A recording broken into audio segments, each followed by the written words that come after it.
আমি পিচ্ছি শিশু, এটা তো সিক্রেট, এটা তো বলা যাবে না। দর্শক, আপনাদের সবাইকে ওয়েলকাম করছি 21সংবাদ.com এর সঙ্গে আছে আমি নামির আহমেদ এবং আজকের লাইভ আড্ডায় আমাদের সঙ্গে যুক্ত আছে মডেল অভিনেত্রী শর্মী ইসলাম। তো ওনাকে নতুন করে পরিচয় করিয়ে দেবার কিছু নেই, বিকজ সে যথেষ্ট প্রমিনেন্ট। তবুও যেহেতু প্রোগ্রাম প্যাটার্ন অনুযায়ী তো পরিচয় করিয়ে দিতেই হবে। আমি আজকে আসলে ব্যক্তিগত জীবন বা অন্যান্য বিষয় নিয়ে কথা বলবো না, আজকে আমরা তার ভবিষ্যৎ নিয়ে কথা বলবো। সো আজকের প্রোগ্রামটা আসলে ওভাবেই আমাদের প্যাটার্নটা রেডি করা, যে শর্মী ইসলাম আগামীতে আসলে নিজেকে কোথায় দেখতে চায় সে সম্পর্কে জানবো। কেমন আছেন? এই তো ভালো, আপনি ভালো আছেন? হ্যাঁ, আমি বেশ ভালো আছি এবং আমার সুন্দর মেয়ে এবং সুদর্শন পুরুষদের আশেপাশে বসতে ভালোই লাগে। কথাটা ভালো লাগলো। সরি, সুন্দরী মেয়ে। ওকে ওকে। এই তো আমার আগামীর প্ল্যানিং, আমার অভিনয়, মডেলিং, এটাই।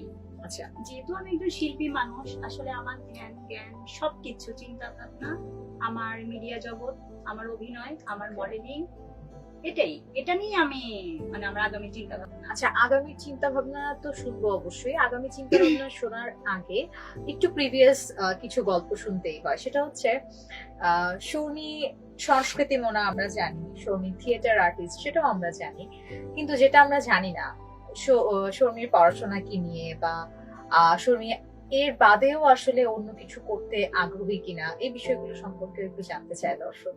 আমার পড়াশোনা, আমি স্কুল, কলেজ, ইউনিভার্সিটি, আমি ন্যাশনাল ইউনিভার্সিটি থেকে পড়াশোনা শেষ করেছি। তো এরপরে এর মধ্য দিয়ে আমার মিডিয়ার স্কুল কোনটা ছিল? আমার স্কুল ছিল হচ্ছে লোহাগড়া লক্ষ্মীপ্রসাদ গার্লস স্কুল, আর আমার কলেজ ছিল হচ্ছে আপনার লোহাগড়া আদর্শ মহাবিদ্যালয়, আর এরপর আমার ন্যাশনাল ইউনিভার্সিটি, ওখান থেকে গ্রাজুয়েশন ইকোনমিক্সে। এই তো ইকোনমিক্স এর উপর গ্রাজুয়েট আপনি? হ্যাঁ, এটা খুবই কঠিন একটা সাবজেক্ট, মানে সহজে আসলে মানুষ সুযোগ পেলেও করতে চায় না।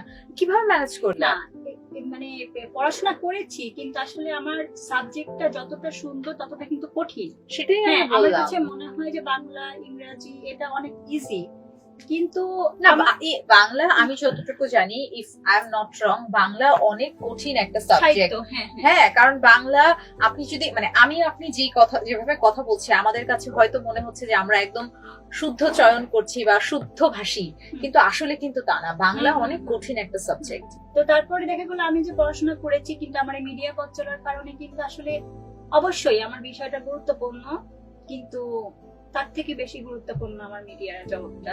আচ্ছা, মানে মিডিয়াকে হচ্ছে হ্যাঁ, ফুল হ্যাঁ, প্রায়োরিটি যেহেতু আমি দেয়া কখনো হয়েছে। জব করব না, যেহেতু আমার অভিনয়, আমার কখনো জব করবেন না? No. কেন কেন মানে এইরকম ধারণা কেন যে না, জব করব না? মানে জবের, যারা জব হোল্ডার তাদের সিটটাও কিন্তু অন্যরকম ভ্যালুয়েবল একটা সিট।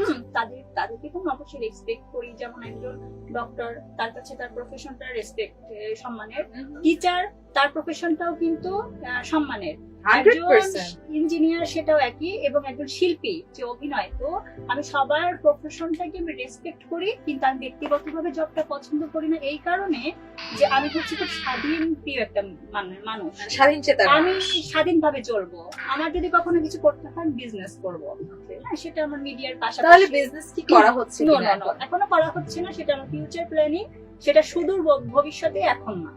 আরো বড় হই তারপর। আরো বড় এখন হবে? তো আমি পিচ্ছি শিশু। আচ্ছা, এই যে পিচ্ছি শিশু, তাহলে যদি আমি জানতে চাই যে শর্মীর বয়স কত? আমার না, এটা তো সিক্রেট, এটা তো বলা যাবে না, কারণ যেমন হচ্ছে ছেলেদের স্যালারি, এটা কিন্তু জানতে নেই। এটা মেয়েদের, প্রচলিত কথা। হ্যাঁ হ্যাঁ হ্যাঁ, এটা দর্শকও জানে। ছেলেদের কখনো স্যালারি জানতে হয় না, মেয়েদের বয়স জানতে হয় না। তো এটা আমার কোনো বিষয় না, কারণ বয়স একটা সংখ্যা মাত্র, মনের বয়সটা হচ্ছে আসল প্রতিটা মানুষের। আর আমি এই জন্য শিশু বলেছি যে এখনো আমি আমার জ্ঞান বুদ্ধি বলেন, আমার সব দিকে, যেমন আম্মু আমাকে বলে, তুই এখনো বড় হোস নাই, তোর এখনো বুদ্ধি জ্ঞান হয় নাই, তুই এখনো খামখেয়ালি, এখনো তুই আহ্লাদ করিস, এখনো তুই এই খামখেয়ালি পানা করিস। তো সেই দিক থেকে আমি ভাবি যে আসলে আমার বুদ্ধি জ্ঞান হয় না, যেটা মা বলছে। এবার আমিও কিন্তু ভাবি সেদিক থেকে। তো এই জন্য আমরা যার যার জায়গা থেকে না, যে প্রফেশনে থাকি না কেন, আমাদের আরো অনেক বড় হতে হবে, কারণ ব্যবসা কিন্তু অনেক কঠিন একটা জিনিস, সেন্সিটিভ একটা বিষয়। তো বিজনেস করতে গেলে অবশ্যই সেটা মানে চিন্তা, মেন্টালি অনেক কি বলবো, বড় হতে হবে Right. এরকম কিছু না? ব্রড মাইন্ডেড হতে হবে না? অনেক জানতে হবে? আপনার কাছে বিজনেসের ডেফিনেশনটা কি? জানতে হবে, শিখতে হবে। একটা বিজনেস একটা সাবজেক্ট, কিসের উপরে বিজনেসটা করবো সেটা সম্পর্কে অবগত হতে হবে, জানতে হবে, শিখতে হবে। হ্যাঁ, তারপর হচ্ছে রেডি Business. হয়ে তারপর হচ্ছে মাঠে নামতে হবে। আচ্ছা, তো শর্মির আগামীর প্ল্যান হচ্ছে বিজনেস করা। বিজনেসটা কখনো কি প্রযোজনায় আসার ইচ্ছা আছে কিনা? না, ওরকম আমার কোনো ইচ্ছা নেই, প্রযোজনা হওয়ার ইচ্ছা নাই। তবে আমার প্রযোজনা হওয়ার ইচ্ছা নেই না প্রযোজক হওয়ার ইচ্ছা নেই? প্রযোজক হওয়ার ইচ্ছা নেই, প্রডিউসার হওয়ার ইচ্ছা নেই আমার। আমার হচ্ছে যে আপনি নারী উদ্যোক্তা বলতে পারেন, বা নিজস্ব যে বিজনেস। হ্যাঁ, মেয়েদের তো বিজনেসের শেষ নেই। হ্যাঁ, তারপরে হচ্ছে আমার প্রোডাকশন হাউস দেওয়ারও ইচ্ছা আছে, সেটা আমার third choice. But first choice হচ্ছে যে মেয়েদের যত লেডিস টাইপের যত Item যেগুলো আইটেমের আছে। বিজনেস, কত ধরনের বিজনেস করা যায়, ব্লগ কন্টেন্ট, মানে আমার অ্যাকচুয়ালি আমার অনেক চিন্তা ভাবনা। আচ্ছা, শর্মি তো নাটক করছে, তাই না? শর্মি কি সিনেমা, মানে সিনেমাতে কি শর্মিকে দেখা যাবে কিনা, এটা আসলে আমি একটু আমার দর্শকদের যদি ক্লিয়ার করি। আমার সিনেমার ইচ্ছা আছে, আমার অফারও আসছে, কিন্তু আমি একটু গল্পটা নিয়ে একটু সিলেকশন করি। গল্পটা যদি ভালো হয়, আমাকে যারা অফার করেছে তাদের আমি বলেছি যে ভাইয়া গল্পটা ভালো সিলেক্ট করেন, আমার কোনো আপত্তি হবে না, আর গল্প ভালো হলে আমি সিনেমা করব। আচ্ছা, কোনোদিন যদি এমন হয় যে বোল্ড একটা ক্যারেক্টার, হ্যাঁ, তখন আসলে শর্মি ওই ধরনের ক্যারেক্টার করবে কিনা সেটা আমি আসলে একটু জানতে চাচ্ছি। না, আমি ক্যারেক্টার করব না। মানে চরিত্র তো চরিত্রই, আপনি যেহেতু একজন না, আর্টিস্ট, ওইটা- এমন হতেই পারে যে আপনার একটা বেড সিন চলতেছে, হুম। এটা ক্যারেক্টার ডিমান্ড। আমি ওটা করব না। আমার করবেন না? না, আমি করব না। আচ্ছা, কেন? কারণ আমি তো প্রথমে পুরো গল্পটা দেখবো, পুরো গল্পটা আমি আগে A to Z পর্যন্ত দেখবো, আমার ফ্যামিলিকে দেখাবো। মানে ফ্যামিলিকে কেন দেখ, মানে ফ্যামিলিকে পেশা তো আপনার। না, ফ্যামিলিকে এই কারণে দেখাবো যে একটা জিনিস, একটা ভালো কাজ করতে গেলে, যেহেতু সিনেমা একটা বড় বিষয়, হ্যাঁ, ছোট পর্দা বড় পর্দা যেমন আমরা একটা ব্যবধান দেখি, তো আমি চাই যে আমি প্রথমে যে সিনেমাটাই করব ওই সিনেমাটা যেন হিট হয় এবং ব্যবসা সফল হয়, আমার জন্য পিছনে ফিরতে না হয়। যখন আমাকে জন্য কেউ বলে না যে শর্মি তুমি সিনেমায় কাজ করেছো কিন্তু তুমি হিট করতে পারো নাই, তুমি ফেল্ড, আমি এটা শুনতে চাই না। আমি যখনই সিনেমা করি না কেন আমি খুব চিন্তা ভাবনা করে করব, গল্প, ক্যারেক্টার, তারপরে চরিত্র, আর্টিস্ট, ডিরেক্টর সবকিছু মিলিয়ে আমি যাচাই বাছাই করে আমি মাঠে নামবো, যাতে আমার আর পিছনে ফিরতে না হয়। কারণ আমি যদি সিনেমা ফেল করি, মানে তখন আসলে আমার কষ্টের শেষ থাকবে না, এটা যে কোনো মানুষের ক্ষেত্রেই। তো এই জন্য আসলে অনেক চিন্তা ভাবনার একটা বিষয় মানে থাকে। আমার প্রশ্নটা কিন্তু এটা ছিল না, আমার প্রশ্ন হচ্ছে আপনার ক্যারেক্টার ডিমান্ড, তাই না? হুম। যে আপনার একটা মানে বেড সিন দিতে হচ্ছে বা কিসিং সিন দিতে হচ্ছে, তো তখন আপনি কি করবেন? ধরেন গল্পটা দুর্দান্ত, গল্পটা আমি পুরো গল্পটা দেখবো, যদি দেখি যেরকম বেড সিন আছে, এরকম টাইপের সিন আছে, তো আমি সেখানে আমি ডিরেক্টরের সাথে এটা আলোচনা করবো যে এটাকে কাটছাট করা কাট যায় করা কিনা। যায় কিনা ভাইয়া। কারণ আমি বলবো যে আমার গল্পটা আমার ভীষণ পছন্দ হয়েছে, দুর্দান্ত একটা গল্প, কিন্তু আমার এই 2-3টা শটে আমার একটু প্রবলেম। যদি ওনাদের যদি কোনো প্রবলেম হয় রিজেক্ট করতে ওই সিনগুলা, তখন আমি ঠিক আছে।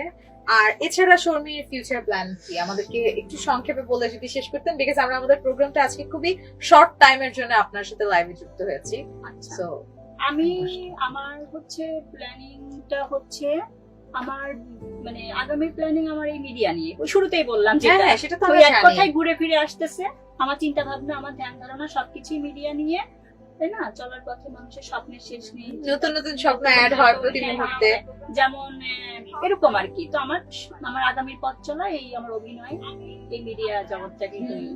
আর এখন যদি আমি বলি যে আপনি যেটা বললেন যে আপনি সিনেমার অফার পেয়েছেন, আসলে কি আপনাকে সিনেমার অফার করেছে, মানে কোন ডিরেক্টরের আন্ডারে আসলে স্ক্রিপ্ট এসেছে, বা কোন প্রোডাকশন হাউস আপনাকে সিলেক্ট করেছিল বা আপনার কাছে স্ক্রিপ্ট পাঠিয়েছিল, একটু ডিটেইলি যদি আমাদের দর্শকদের সাথে শেয়ার আমাকে করেন। মানে আমাকে হচ্ছে 2-3 জন ডিরেক্টর আমাকে মানে অফার করেছিল, কিন্তু আমি যখন তারা আমাকে হচ্ছে অফার করে তখন আমি একটু তাদের ব্যাপারে একটু সার্চ দেই, কিন্তু আমি নিজেও ওইভাবে ভালোভাবে চিনতে পারি নাই, বা আমি তাদের ইনফরমেশনটাও আমার কাছে পারফেক্ট মনে হয়নি। আচ্ছা, তো এই জন্য আমার এটাও একটা অ্যালার্জি ছিল, যে অ্যালার্জি ছিল। হ্যাঁ, যে আমি যেহেতু চিনতেছি না, যেমন বদিউল আলম, খোকন ভাই, রাজু ভাইয়া, মালেক আফসারি ভাইয়া, এনারা তো সব হিট করা সিনেমাগুলো করেছে। তো এনারা যদি আমাকে বলতো, বা এই টাইপের ডিরেক্টর যদি আমাকে সিনেমার ব্যাপারে বলতো, আমি কিন্তু চোখ বন্ধ করে আমি এগোতাম।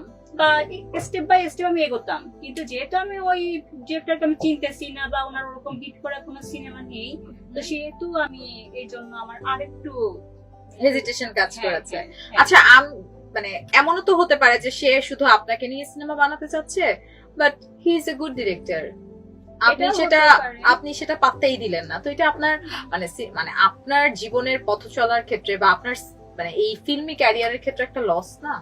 না, এটা যদি লস হয়ে থাকে তাহলে আমি মনে করবো এটা আমার ভুল ছিল, কিন্তু হ্যাঁ উনি যদি সিনেমা যদি উনি আমাকে বলেছিল যে শর্মি আমি আপনাকে নিয়ে গল্পটা মানে চিন্তা ভাবনা করেছি, যখন আপনাকে আমি দেখেছি তখন আমি মানে রাইটারের সাথে আমি আপনাকে মানে আপনি আমার সবসময় ফিলটা নিয়ে আমি আপনাকে নিয়ে গল্পটা রেডি করেছি, আপনি কাজ করে দেখেন, ইনশাল্লাহ ভালো কিছু হবে।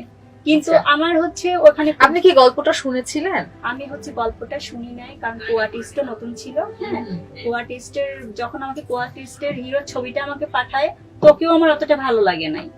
এখন সবকিছু মিলিয়ে এখন আমাকে অনীহা বলতে পারেন, আমাকে মানে একটা অবহেলা বলতে পারেন। হ্যাঁ, মানে আপনার নিজ থেকে এটা চলে আসছে, হ্যাঁ, তাই তো? হ্যাঁ, কেন জানি আমার মন টানে নাই। আর আমি যে বললাম না যে আমি সিনেমার ব্যাপারে একটু চুজি, এবং আমি ধরেন একটু সেভাবেই মানে করব, সিনেমা করব সেভাবেই করব যাতে আমি যেন ব্যর্থ না হই। আচ্ছা, যদি এমন হয় যে মাহফুজুর রহমান স্যার সিনেমা করছেন এবং আপনাকে বললো নায়িকা হতে, তখন আপনি কি করবেন? হবেন? মানে হ্যাঁ। নায়ক যদি উনি হয় তবুও আপনি না হবেন? না, উনি তো নায়ক হবে না, এটা তো আমি কিন্তু প্রশ্ন করেছি যে হতেও পারে, হতে পারে। তখন আসলে আপনি কি করবেন? উনি যে না বিষয়টা কি, ওনার সিঙ্গেল যে গানগুলো, সেই গানে কিন্তু উনি ওয়ান কাইন্ড অফ হিরো। হ্যাঁ, তো সেই জায়গা থেকে সে সিনেমায় হিরো হবে না এটা তো কোনো কথা নাই, এবং তার ফাইন্যান্সিয়ালি সে স্টেবল, সে যেহেতু সিঙ্গেল গানগুলোও বের করছে, সেখানে তো সে হিরো, সেখানে কিন্তু আপনি অ্যাজ এ মডেল তার হিরোইন হিসেবে কাজ করছেন।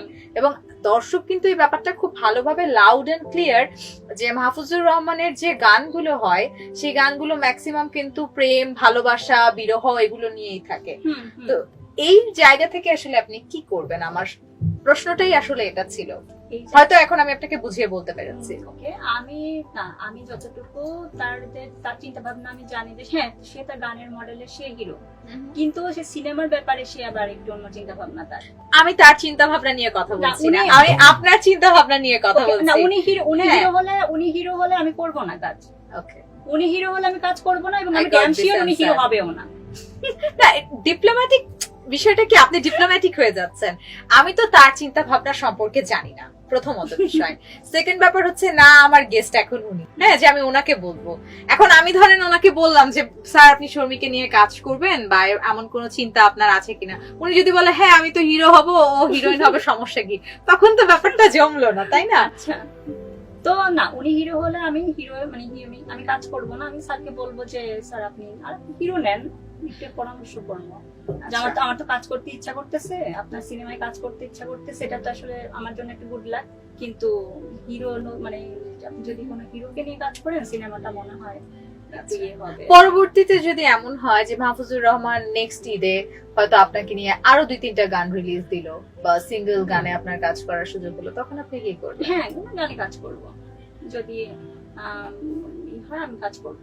আচ্ছা, ওনার যে গানে আপনি মডেল হয়েছিলেন, গানের শিরোনামটা কি ছিল? তুমি যে শুধু আমার। এটা কি মানে ওনারই সুর করা? হ্যাঁ, ওনার সুর। না ওনার সুর না, এটা অন্যান্য, শুধু উনি গেয়েছেন আর কি, কথা ও সুর আলাদা। তো দর্শক, গল্পে আড্ডায় কিন্তু আমরা শর্মি আসলে মানে শর্মির যে ভবিষ্যৎ পরিকল্পনা সেই সম্পর্কে আমরা জেনেছি। আমাদের ছোট্ট একটা টি আড্ডা ছিল, আমরা গল্প করছিলাম, বাট যেটা হয়েছে যে চাটা আমরা হচ্ছে হাতে পেয়েই খেয়ে ফেলেছি। কিছু করার নেই, আমি তাহলে একটু খাই। এটা জাস্ট দেখানোর জন্য হচ্ছে, বিকজ চা আমাদের শেষ, তো গল্প শেষ। তার সাথে সাথে সবাই ভালো থাকবেন, সুস্থ থাকবেন এবং চোখ রাখবেন 21সংবাদ.com-এ।